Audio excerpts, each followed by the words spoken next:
प्रिय विद्यार्थी मित्रों, शिवम विद्यालय धोरण 10 विषय गुजराती पाठ 16 गतिभंग। लेखक मोहनलाल पटेल। जन्म 30/4/1927। मोहनलाल बाभेदास पटेलનું વતન ઉત્તર ગુજરાતનું પાટણ છે।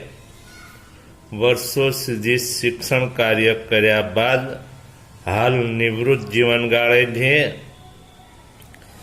પ્રત્યાલંબન, ઝાકળમાં સૂરજ ઉગે એમની લઘુકથાઓના સંગ્રહો છે।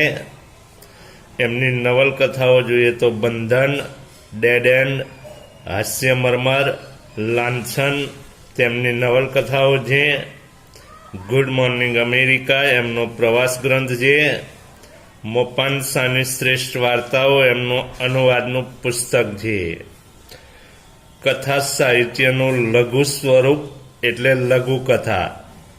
આ નવલકથામાં નાયક કે નાયિકાના સમગ્ર જીવનનું વર્ણન હોય છે, જ્યારે ટૂંકી વાર્તામાં નાયક કે નાયિકાના જીવનનો એક મહત્વનો પ્રસંગ કેન્દ્રમાં હોય છે। લઘુકથામાં માનવ જીવનની એક ક્ષણનો મહિમા છે, જે અત્યંત લાઘવથી અંતે ચોટ આપી જાય છે। ગતિભંગ લઘુકથાની શરૂઆતમાં ગાડી પકડવા ઉતાવળે પગલે જતા ડુંગર અને તેની પત્નીનું ચિત્ર છે। પત્ની વારે વારે પાછળ ફરીને કશુંક શોધી રહી છે। વાર્તાના અંતે કરુણતાસભર ચોટ છે। માતાને ચાલતા ચાલતા પોતાની પાછળ મૃત્યુ પામેલી દીકરીના પગલાંની છાપ દેખાય છે। અહીં માત્ર ચાલવાની ગતિનો જ ભંગ નથી, પણ પાત્રોના વિચારોની ગતિનો પણ ભંગ છે। અહીંયા આ લઘુ નવલકથામાં બાળ વયે અવસાન પામેલી દીકરી બબલીની યાદ માતા પિતાના મનમાંથી ખસતી નથી। ધૂળમાની પગલી જોતા જ જે પત્ની બેસી પડે છે, બબલીની યાદમાં ખોવાઈ જાય છે। પતિએ જેને સાંત્વન આપવું પડે છે, તે જ પત્ની છેલ્લે પતિને વિચારોમાં ખોવાયેલા જોતા, ઉદાસી જોતા પોતે સાવધ થઈ જાય છે અને પતિને ઝડપથી ચાલવા કહે છે। આ એક જ વાક્યમાં પતિ પત્ની કેવા એકબીજાના પૂરક હોય છે, એકબીજાનો સહારો હોય છે, તે લેખકે સૂચવી દીધું છે। વિદ્યાર્થી મિત્રો, પાઠ જોઈએ। રાજપુર સ્ટેશને ગાડી પકડવા ડુંગર અને એની વહુ ઊભા માર્ગે ઝડપભેર જઈ રહ્યા હતા। રાજપુર સ્ટેશને ગાડી પકડવા ડુંગર અને એની પત્ની, એની વહુ ઊભા માર્ગે, સીધા માર્ગે ઝડપથી જઈ રહ્યા હતા। પત્નીનો પાછળ આવવાનો અણસાર મોડો પડી જતા ડુંગરે પાછળ જોયું। પત્નીનો પાછળ આવવાનો અણસાર એટલે ઈશારો કે સંકેત મોડો પડી જતા ડુંગર પાછળ જુએ છે। પત્ની રસ્તા ઉપર નજર ફેરવતી ધીમી પડી રહી હતી। શું ખોળે છે? પત્ની રસ્તા ઉપર નજર ફેરવતી એટલે કે આમ તેમ જોતા ધીમી પડી રહી હતી। એટલે એનો પતિ ડુંગર કહે છે, શું ખોળે છે? ખોળવું એટલે શોધવું। શું શોધે છે? કાંઈ નહીં, પત્નીએ જવાબ આપ્યો ને ઝડપથી પગ ઉપાડવા પ્રયત્ન કર્યો। કાંઈ નહીં, પત્ની જવાબ આપે છે અને ઝડપથી પોતાનો પગ ઉપાડવાનો પ્રયત્ન કરે છે। થોડા ડગલા ચાલ્યા પછી વળી એનો વેગ મંદ પડી ગયો। થોડા ડગલા ચાલ્યા છે, વળી પાછો એનો વેગ એટલે ગતિ કે ઝડપ મંદ પડી ગયો। મંદ એટલે ધીમો પડી ગયો। આમ ગાંડાની માફક અડવડિયા શું ખાય છે? આમ ગાંડાની માફક અડવડિયો એટલે અડબડિયો અથવા જેને આપણે લથડિયું કહીએ છીએ. આમ ગાંડાની માફક લથડિયા શું ખાય છે? ડુંગર ગુસ્સે થાય છે. દિવસ આથમવા આવ્યો, આમ કર્યા કરીશ તો રસ્તામાં જ અંધારું થઈ જશે કાં તો. ડુંગર કહે છે ગુસ્સે થઈને કે દિવસ આથમવા આવ્યો છે, આમ કર્યા કરીશ તો રસ્તામાં જ અંધારું થઈ જશે કાં તો. પત્ની થોડા ડગલા આગળ ચાલી ખરી, પણ પછી તો એ બેસી પડી. પત્ની છે પત્ની થોડા ડગલા તો આગળ ચાલે છે ખરી, પણ પછી તો એ બેસી પડવું એટલે આગળ ચાલવાની હિંમત ન હોવી, એનામાં આગળ ચાલવાની હિંમત રહી નહીં. પાછો ફરીને ડુંગર પાસે આવ્યો. ડુંગર એની પાસે આવે છે.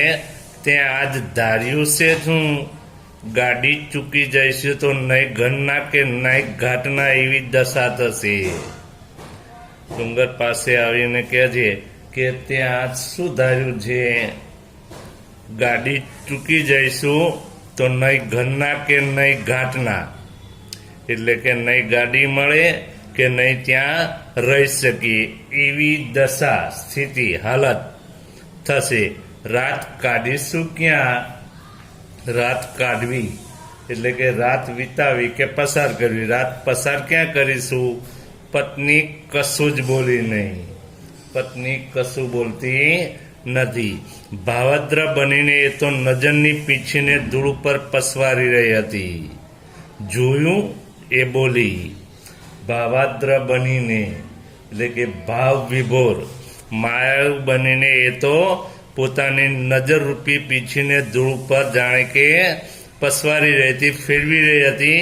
અને પછી જોયું એમ કહીને એ ડુંગરની પત્ની બોલે છે, શું મને તો કંઈ દેખાતું નથી? ડુંગર કહે છે શું છે? મને તો કંઈ દેખાતું નથી. પત્ની આંગળીનો છેડો છેક જમીન પાસે લઈ ગઈ. પત્ની પોતાની આંગળીનો છેડો છેક તદ્દન જમીન પાસે લઈ ગઈ. એક ઘાટીલી પગલીની છાપ એ બતાવી રહી હતી. એક ઘાટી એટલે સુંદર ઘાટવાળી પગલીની જે છાપ મોહર હતી એ બતાવી રહી હતી. આપણી બબલીની જ પગલી જાણે. એ છાપ બતાવીને મોહર બતાવીને કહે છે આપણી બબલી એટલે કે નાની બાળાનું હુલામણું નામ પોતાની દીકરી, એની જ પગલી છે જાણે. હું તો ક્યારની આ પગલીઓ જોયા જ કરતી આવી છું. બરોબર એ જ પગલું, આંગળાની બોર જેવી જ છાપ.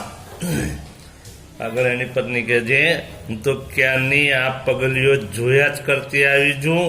બરોબર એ જ પગલું છે, આંગળાની બોર જેવી છાપ પણ એના પગલાની છે. ગાંડી એવા પગલા તો ઘણાય હોય, ચાલ મોડું થશે. ગાંડી એવા પગલા તો ઘણાય હોય. અહીંયા ડુંગરે પોતાની પત્નીને ગાંડીનું સંબોધન, ગાડી નહીં ગાંડીનું સંબોધન કરે છે.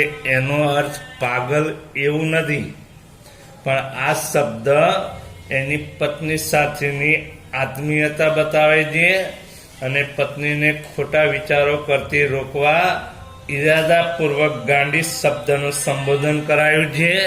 વળી એમાં લે ચાલ જેવા આજ્ઞારૂપી શબ્દનો અર્થ આપવું કે ચાલવું એવું નથી, પણ એક વાત પૂર્ણ કરીને આગળ વધવા અને પોતે તેની સાથે જ એમ સૂચવવા આવું રૂપ વાપર્યું છે. બાળકના પગલાની છાપ જોઈ મૃત સંતાનની સ્મૃતિથી હાલી ઉઠેલી ડગી ગયેલી પત્ની પ્રત્યે સહાનુભૂતિનો બોલ પતિએ કાઢ્યો. બાળકના પગલાની છાપ જોઈ પોતાનું જે મરી ગયેલું સંતાન હતું એની સ્મૃતિ, સંસ્મરણ,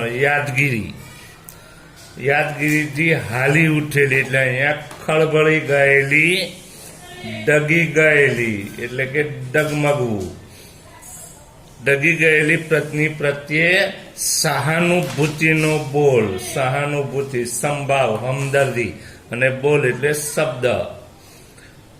એના પતિ કાઢે છે, પત્ની બેસી જ રહી, પત્ની છે એ પાછી બેસી જ રહે છે. એ બોલી, ખેતરે જતા અને આવતા આગળ આગળ દોડી જતી બબલીની પગલીઓ મારે હૈયે જડાઈ ગઈ છે. આ એ જ પગલી, પગલીના બીબામાં પત્નીની નજર ઢળી હતી. પત્ની બેસી જ રહે છે અને પછી બોલે છે કે ખેતરે જતા ને આવતા આગળ આગળ દોડી જતી પોતાની જે દીકરી જે બબલી છે એની પગલીઓ મારા હૈયે જડાઈ ગઈ છે, ચોંટી ગઈ છે, અને આ એ જ પગલી છે એમ કહીને પગલીના બીબામાં પત્નીની નજર ઢળી હતી. ડુંગર એકવાર પત્નીના મુખ સામે જોઈ રહ્યો, ડુંગર એકવાર પત્નીના મુખ સામે જોઈ રહી છે અને પછી પોતાની નજર ગગનના કોઈ માર્ગ તરફ વાળી લીધી. પછી પોતાની નજર ગગનના એટલે કે આકાશ, ગગન એટલે આકાશના કોઈ માર્ગ તરફ વાળી લીધી. બંને જણ સ્થિર થઈ ગયા અને બંને જણા સ્થિર થઈ ગયા. લાકડીના ટીકે ગગન તરફ મોં કરીને ઉભા રહી ગયેલા પતિને જોઈને પત્ની સાવધ બની ગઈ. લાકડીના ટેકે આધારે, લાકડીના આધારે ગગન તરફ, આકાશ તરફ મોં કરીને ઉભા રહી ગયેલા પતિને જોઈને પત્ની સાવધ બની ગઈ. સાવધ એટલે હોશિયાર, ખબરદાર, હોશિયાર બની ગઈ. એણે કહ્યું, લ્યો હેંડો, હવે પગ ઉપાડો જટ, ગાડી ચૂકી જઈશું. અત્યાર સુધી ડુંગર કહેતો હતો ગાડી ચૂકી જવાનું, અહીંયા પોતાના પતિને લાકડીના ટેકે આકાશ તરફ મોં કરીને ઊભી રહી ગયેલા જોઈને પત્ની હોશિયાર બનીને તરત કહે છે, લ્યો હેંડો, હેંડો એટલે ચાલો, લો ચાલો, હવે પગ ઉપાડો જટ, ગાડી ચૂકી જઈશું. અને બંને જણે વળી બમણા વેગથી ચાલવા માંડ્યું, અને બંને જણા વળી બમણા વેગથી, ડબલ ઝડપથી ચાલવા લાગ્યા.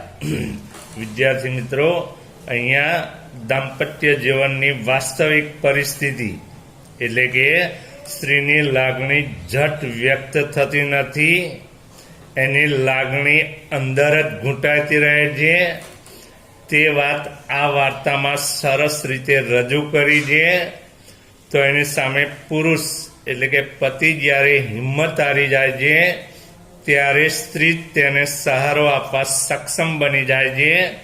દાંપત્ય જીવનની આવી વાસ્તવિક પરિસ્થિતિનું નિર્માણ આ ગતિભંગ પાઠની અંદર કરવામાં આવ્યું છે. વિદ્યાર્થી મિત્રો, અહીંયા પાઠ 16 ગતિભંગ પૂરો થાય છે. એનો સ્વાધ્યાય નોટબુકની અંદર લખવું.